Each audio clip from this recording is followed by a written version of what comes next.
اب چونکہ یہ جو مہینہ ہے، اس مہینے میں پیران پیر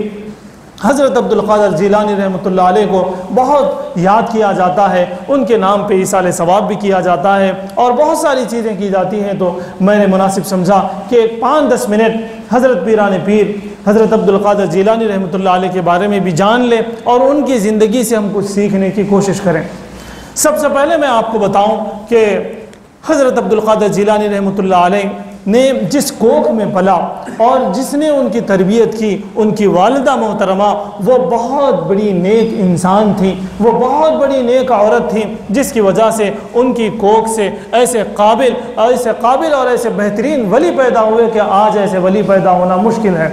تو سب سے پہلا پیغام حضرت عبدالقادر جیلانی رحمۃ اللہ علیہ کی زندگی سے یہ کہ ہماری جو مائیں ہیں، ہمارے گھروں میں جو بہنیں ہیں، ہماری گھروں کی جو بیٹیاں ہیں، ہماری گھروں کی جو مائیں ہیں، ان کو چاہیے کہ وہ حضرت عبدالقادر جیلانی رحمۃ اللہ علیہ کی والدہ سے سیکھ لیں اور اپنے اولاد کی صحیح تربیت کرنے کی کوشش کریں۔ ایک واقعہ جو حضرت عبدالقادر جیلانی رحمۃ اللہ علیہ کے بچپن کا ہے، بہت مشہور ہے۔ ان کی والدہ نے ان کو ان کے جیب میں 40 دینار سی دیے تھے، وہ چھپا کے انہوں نے رکھا تھا۔ وہ سفر کے لیے چلے، جس قافلے میں حضرت عبدالقادر جیلانی رحمۃ اللہ علیہ تھے، اس قافلے کو چوروں نے، ڈکیتوں نے، چور لوگوں نے اس کو رکا لیا اور اس کو لوٹنے کی کوشش کی اور ایک ایک سے پوچھتے گئے کہ تمہارے پاس کیا ہے، تم نکالو، تمہارے پاس کیا ہے، تم نکالو۔ سارے لوگوں نے اپنا اپنا مال دے دیا۔ حضرت عبدالقادر جیلانی رحمۃ اللہ علیہ کے پاس ایک چور آیا، کہا کہ تمہارے پاس کیا ہے بتاؤ۔ تو حضرت عبدالقادر جیلانی نے کہا کہ میرے پاس 40 دینار ہیں۔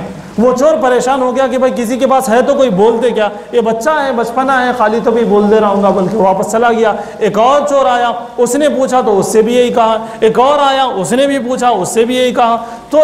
ان چوروں نے اپنے سردار سے کہا کہ ایک لڑکا ہے اور وہ کہتا ہے کہ اس کے پاس 40 دینار موجود ہے۔ آج کل ایسا زمانہ ہے کہ 40 دینار کسی کے پاس ہونا مشکل ہے، اگر ہو بھی تو وہ کہتا نہیں ہے، لیکن یہ لڑکا کہہ رہا ہے۔ سردار نے ان کو بلا کے پوچھا کہ بتاؤ تمہارے پاس کیا ہے، تو انہوں نے کہا کہ میرے پاس 40 دینار ہے۔ پھر ان کی جیب دیکھی گئی، جہاں سلا ہوا تھا، جہاں ان کی والدہ نے چھپایا تھا، وہاں سے نکال کے دیکھا گیا تو پورے 40 درہم تھے۔ چوروں کے سردار نے کہا کہ تم نے سچ سچ کیوں بتایا؟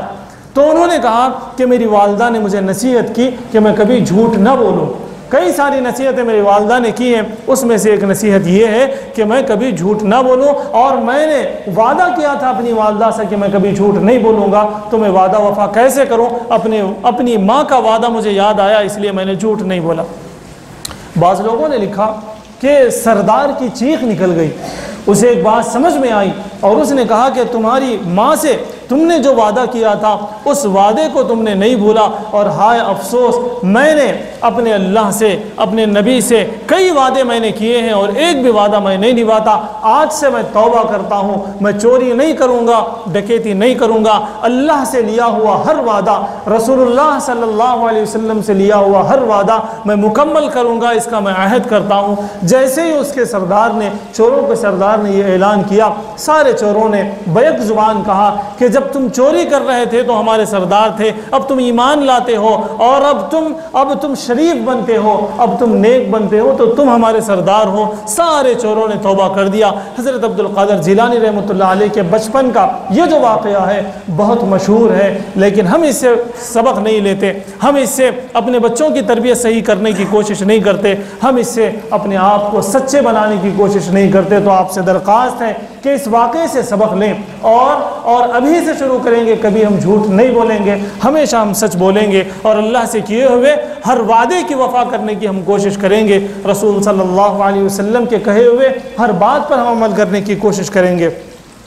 میں آپ کو آگے بتاؤں کہ حضرت عبدالقادر جیلانی رحمۃ اللہ علیہ جب بیان کرتے تھے، کتابوں میں ان کی زندگی میں صاف یہ لکھا ہوا ہے، شروع میں بہت زیادہ لوگ نہیں ہوا کرتے تھے، 3 دن، ہفتے میں 3 دن وہ وعظ کیا کرتے تھے، 3 دن وہ وعظ کیا کرتے تھے، لیکن شروع میں کچھ زیادہ لوگ نہیں تھے، لیکن جیسے ان کی بات کا اثر ہونا شروع ہوا تو لوگ بڑھنے لگے،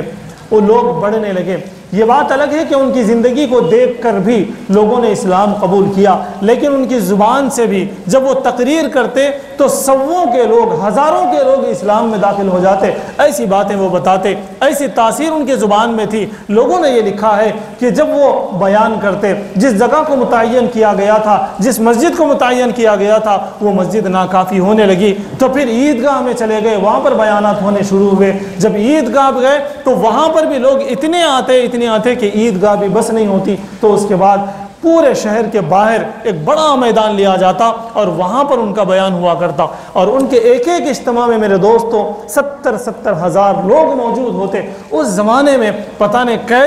کیسے آواز کا انتظام ہوتا، لیکن 70 ہزار لوگ، ایتھینٹک کتابوں میں یہ بات لکھی ہوئی ہے کہ 70 ہزار لوگ وہاں پر بیٹھتے اور ان کا وعظ سنتے، اور کئی لوگ بے ہوش ہو جاتے، ایسا بیان کرتے کہ لوگ رونے لگ جاتے، لوگوں کے دل بدل جاتے۔ یہ بات بھی لکھی ہے کہ 400 لوگ قلم اور پن اور کاپی لے کے بیٹھتے، دوات اور کاغذ لے کے بیٹھتے اور ان کے ملفوظات کو نوٹ کرتے۔ ان کے ملفوظات آج بھی موجود ہیں۔ آج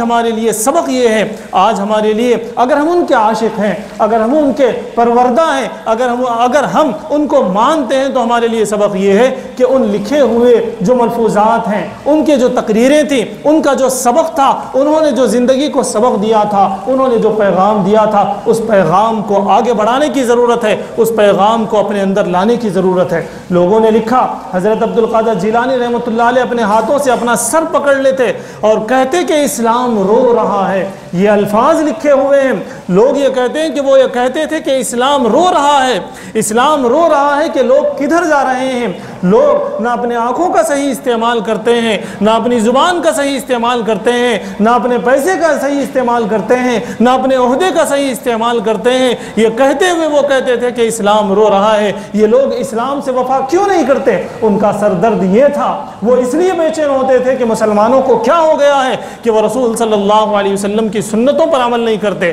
ان کو پریشانی یہ تھی کہ مسلمانوں کو کیا ہو گیا ہے کہ فجر کی نماز نہیں پڑھتے، ظہر کی نماز نہیں پڑھتے، عصر کی نماز نہیں پڑھتے، مغرب کی نماز نہیں پڑھتے، عشاء کی نماز نہیں پڑھتے۔ ان کو پریشانی اس بات سے تھی کہ مسلمان اپنے پڑوسی کا خیال کیوں نہیں کرتا۔ ان کو پریشانی اس بات سے تھی، وہ اپنا سر اس لیے پکڑ لیتے تھے کہ بیٹے اولاد اپنے والدین کی کیوں نہیں مانتے، والدین اپنے بچوں پر شفقتیں کیوں نہیں کرتے، لوگوں کو کیا ہو گیا ہے، بدنظری وہ کیوں کرتے ہیں، بد کلامی وہ کیوں کرتے ہیں۔ وہ آگے کہتے ہیں، حضرت عبد القادر جیلانی رحمۃ اللہ علیہ کہتے ہیں کہ کتے سے ہم سبق کیوں نہیں لیتے۔ ایک کتے کو اس کا مالک شام میں ایک روٹی اور ایک بوٹی ڈالتا ہے، ایک ہڈی ڈالتا ہے، تو دن بھر 24 گھنٹے اس کی وہ حفاظت کرتے رہتا ہے، اس کے لیے وہ نافرمانی نہیں کرتا، وہ وفادار ہوتا ہے۔ اور اس کے بعد حضرت عبد القادر جیلانی رحمۃ اللہ علیہ کہتے ہیں کہ کیا مسلمان کتے سے زیادہ گئے گزرے ہو گئے؟ ہم اللہ کا دیا ہوا کھاتے ہیں، اللہ کا دیا ہوا پیتے ہیں، اس نے روشنی دی ہم دیکھتے ہیں، اس نے زبان دی ہم کہتے ہیں، اس نے جسم میں روح دی ہم زندہ ہیں، اس نے توفیق دی ہم کماتے ہیں، اس نے ہمیں اولاد بھی دی، اس نے ہمیں والدین بھی دیا، اس نے ہمیں اچھے بھائی بہن بھی دیے، اس نے اچھی بستی بھی دی، اس نے سب کچھ ہمیں دیا، لیکن ہم اس سے وفا کیوں نہیں کرتے؟ یہ ان کا سردرد تھا۔ دوستو، میں یہ پیغام دینا چاہتا ہوں، یہاں سے یہ پیغام دینا چاہتا ہوں، اس ماہ کا یہ پیغام دینا چاہتا ہوں کہ ہم حضرت عبد القادر جیلانی رحمۃ اللہ علیہ کی اس تڑپ کو سمجھیں، ان کی اس فکر کو سمجھیں، اور ہم اپنی نگاہوں کا صحیح استعمال کریں، ہم اپنی زبان کا صحیح استعمال کریں، ہم اللہ سے اور اللہ کے رسول صلی اللہ علیہ وسلم سے وفا کریں۔ ورنہ تو وہ جس طرح کہتے ہیں کہ کتا تو وفا کرتا ہے، لیکن ہم کیوں نہیں کرتے؟ تو میرے دوستو، ہم کتے سے بھی گئے گزرے ہو جائیں گے۔ اس لیے ان کے الفاظ میں، حضرت عبد القادر جیلانی رحمۃ اللہ علیہ کے الفاظ میں آپ سے درخواست ہے، بنتی ہے کہ ہم اپنے اللہ کے،